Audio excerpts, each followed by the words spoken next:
خوش آمدید دوستو، آپ سب کا سواگت ہے۔ میں ہوں ڈاکٹر اشتیاق احمد۔ مڈل ایسٹ میں جو جنگ جاری ہے اس کا اثر پاکستان پہ کس طرح سے ہو رہا ہے، اس پہ میں سمجھتا ہوں بالکل ایک خاص بات ہونی چاہیے۔ سب سے پہلے تو یہ ہے کہ 5 سے 6 ملین پاکستانی مڈل ایسٹ میں کام کرتے ہیں، اور جو ریمیٹنسز پاکستان کی اکانومی کو چلاتی ہیں ان میں ان ریمیٹنسز کا بہت بڑا ہاتھ ہے۔ 5 سے 6 ملین، تقریباً 2-2.5 ملین تو صرف سعودی عربیہ میں ہے۔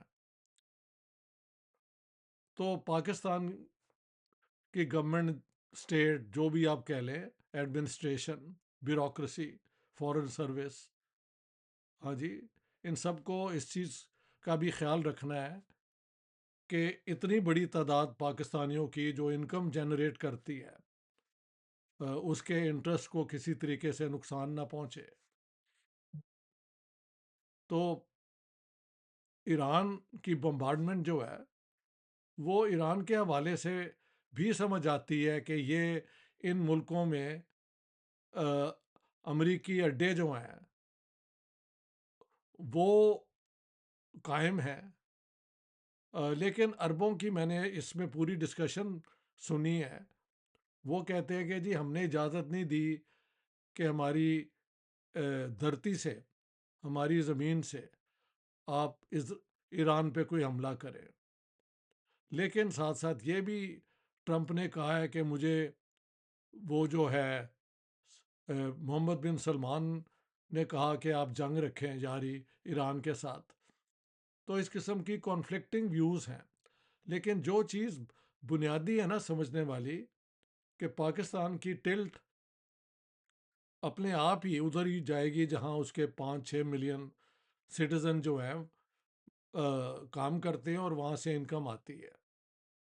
اس میں کوئی ریلیجس فیکٹر بھی ہو سکتا ہے، حالانکہ وہ ایک اٹس ٹریجک اگر اس پہ بات کی جائے کہ ایران کا اور سعودی عربیہ کا ایک حد تک، ایران اور عراق کا بھی پاکستان کے اندر پراکسی وار ہو چکی ہے، جس میں ٹیررزم دونوں طرف سے ہوئی اور کئی سو شیعہ اور سنی مارے گئے۔ زیادہ شیعہ مارے گئے کیونکہ ظاہر ہے یہ میجورٹی پاکستان کی سنی میجورٹی ہے، اور پھر اسٹیٹ کے اندر بھی شاید ان کو سپورٹ تھی۔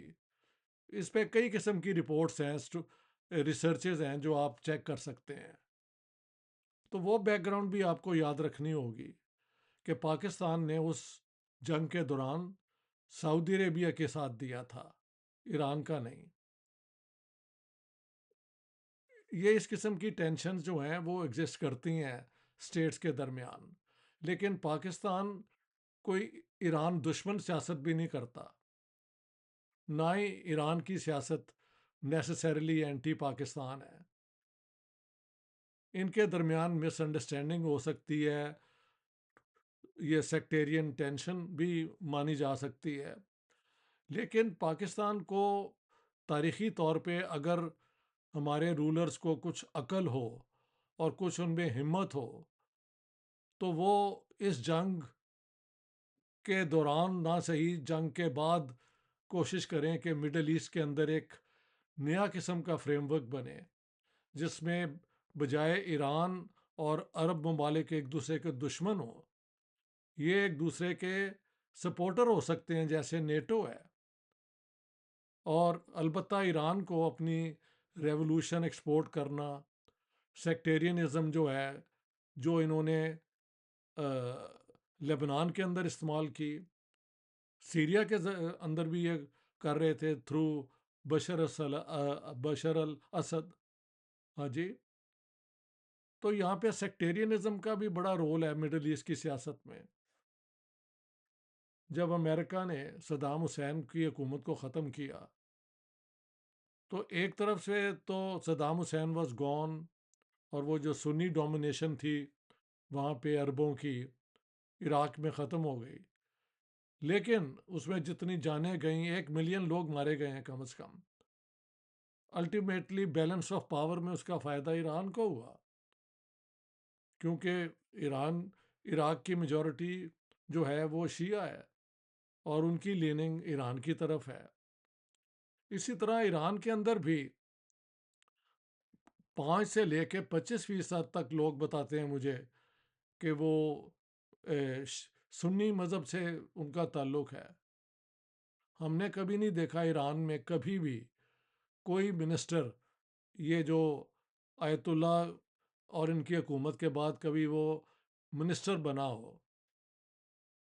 تو ایک حد تک وہاں پہ سنی جو ہیں وہ بھی ایلینیٹڈ ہیں یا اگنورڈ ہیں بائی دا ایرانین اسٹیٹ، جیسے کہ سعودی عربیہ کے اندر شیعہ کو جو ہے وہ دبا کے رکھا جاتا ہے. بحرین کے اندر تو 70% جو پاپولیشن ہے وہ شیعہ ہے، لیکن وہاں کی رولنگ کلاس جو ہے وہ سنی ہے. اب یہ حقیقتیں سب ذہن میں رکھنے کے بعد پالیسی اور اسٹریٹجی اور ٹیکٹکس بنانے چاہیے، بجائے ایموشنل ہو جانا. اور مطلب بیہودہ باتیں بھی ہوئی ہیں جی. کچھ لوگ امام حسین کے فالوور ہیں تو کچھ یزید کے بھی فالوور ہیں. آئی مین دس از، پڑھے لکھے لوگوں کو اس قسم کی بات نہیں کرنی چاہیے. اور میں اپنے شیعہ دوستوں سے بھی بات کرتا ہوں کہ امام حسین کا جو یہ رول ہے، یہ کوئی یہ رول ماڈل تو نہیں بنا. جو اس کے بعد جتنے امام ہیں انہوں نے جا کے تو جنگ نہیں کی ایک ایسی حکومت کے خلاف جو وہ سمجھتے ہیں کہ وہ غیر اسلامی ہے. تو this is just an example of Imam Hussain. Right اور wrong is not the issue. It did not become a social practice. Individually میں نے دیکھا ہے سنی اور شیعہ دونوں حسینیت کی بات کرتے ہیں کہ انہوں نے قربانی دی. یہ بھی ٹھیک ہے، یہ اس قسم کی اپروچ جو ہے وہ زیادہ مناسب مجھے نظر آتی ہے. لیکن دیکھیں، مائی بیسک پوائنٹ از کہ یہ دور سیکٹیرینزم کا، اسلامزم کا، کسی بھی مذہبی بنیاد پہ سیاست کرنے کا ختم ہو چکا ہے پریکٹیکلی. دنیا آج سائنس کے ذریعے، ٹیکنالوجی کے ذریعے، ایجوکیشن کے ذریعے، ایجوکیٹڈ سوسائٹیز آگے بڑھتی ہیں. اور اس میں کہنا پڑے گا کہ ایران کے مولویوں نے ایجوکیشن سٹینڈرڈز قائم رکھے. ساتھ ساتھ عورتوں کے اوپر یہ جو ریسٹرکشنز ہیں بالکل بے معنی باتیں ہیں. پردہ کرو، چادر رکھو، یہ سب these are outdated practices which have no place in a modern world where people want to be free and independent and choose the the way they want to lead their lives. یہ کیوں سمجھ نہیں آتی ان کو؟ تو بات یہ ہے کہ پاکستان کا جو ایک تو ڈیفینس ٹریٹی بھی تو سعودی عربیہ کے ساتھ پاکستان کی ہے، اور وہ ڈیفینس ٹریٹی تب ہوئی تھی جب عربوں کو یہ لگا کہ اسرائیل جو ہے وہ جب چاہے ان پہ غنڈہ گردی کر سکتا ہے. اور اس کے بعد سعودی عربیہ اور پاکستان کی ڈیفینس ٹریٹی ہوئی.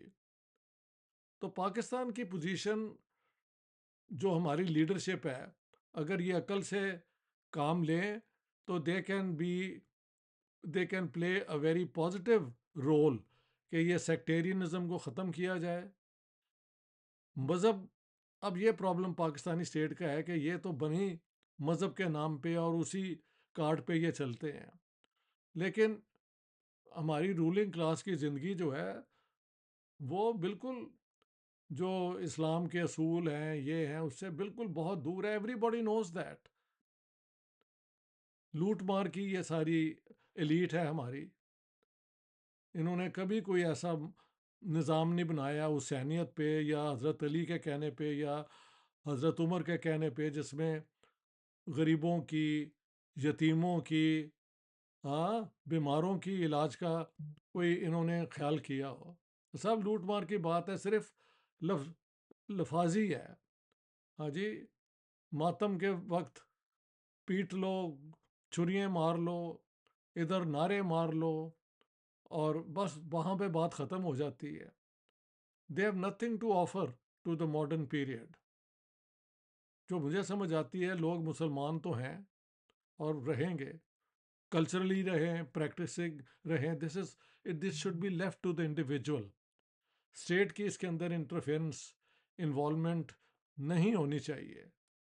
لیکن جب تک ہم وہاں پہ نہیں پہنچتے تو کم از کم اس سارے علاقے کے اندر ہم یہ دشمنی کی بنیاد جو ہے سیکٹیرینزم، اس کو تو اپوز کریں۔ لیٹ ایوری باڈی لیو ان پیس۔ اور یہ جو مڈل ایسٹ کی عرب، یہ یو اے ای اور یہ اور وہ جو ہیں، ان کو بھی اس علاقے کے اندر ایک فریم ورک بنانا پڑے گا امن کے لیے۔ اسرائیل کے ساتھ میری جو پوزیشن ہے وہ بالکل کلیئر ہے۔ The day they grant the Palestinians their own state, 22% of what is original Palestine, ہمیں سب کو from the bottom of our heart we should welcome. ٹھیک ہے، اسرائیل بھی بن گیا یار، کئی دنیا میں اسٹیٹس جو ہیں وہ اس طرح ہی بنی ہیں۔ After all partition of India بھی تو انگریزوں کی وجہ سے ہوئی نا، ورنہ سارا انڈیا وہ یونائٹڈ چھوڑ جاتے۔ تو اس قسم کی باتوں کو ذہن میں رکھ کے آئی وڈ سے کہ 5-6 ملین پاکستانی جو وہاں کام کرتے ہیں، نیچرلی پاکستانی اسٹیٹ کی لیننگ اس طرف ہوگی، اور ڈیفینس پیکٹ بھی ہے۔ لیکن اس کا یہ مطلب نہیں ہے کہ پاکستان ایران دشمن سیاست بھی کرتا ہے، یا اگر کرتا بھی ہے تو اس سے الگ ہو کے آپ پاکستان کو ایک پازیٹیو رول میں بھی لا سکتے ہیں، ان ساروں کو ایک پلیٹ فارم پہ لانے کے لیے۔ اور جہاں تک وہ اسرائیل کا مسئلہ ہے، we should be willing to accept it if they grant the Palestinians their state as laid down by the UN resolutions۔ کتنے ریزولوشنز ہیں وہاں پہ؟ اس پرنسپل سٹینڈ پہ ہمیں قائم رہنا چاہیے۔ ایران اور پاکستان کی انڈرسٹینڈنگ جو ہے وہ اور بہتر ہونی چاہیے، اور پاکستان کا جو کنسرن ہے فار دا مڈل ایسٹ وہ بھی سمجھ آنا چاہیے کہ it's a main source of income, اور اتنے ملین ہمارے وہاں پہ سٹیزنز ہیں، تو ان کی سیفٹی اور ان کی سیکورٹی کا بھی تو مسئلہ ہے نا۔ So we have to keep all this in mind before we start using these superlatives. Imam Hussain کی بھی، اور کوئی یزید کے فالوور ہیں، یہ پڑھے لکھوں کی باتیں نہیں ہیں، یہ چیپ پاپولیرٹی اور چیپ ایموشنز کی باتیں ہیں۔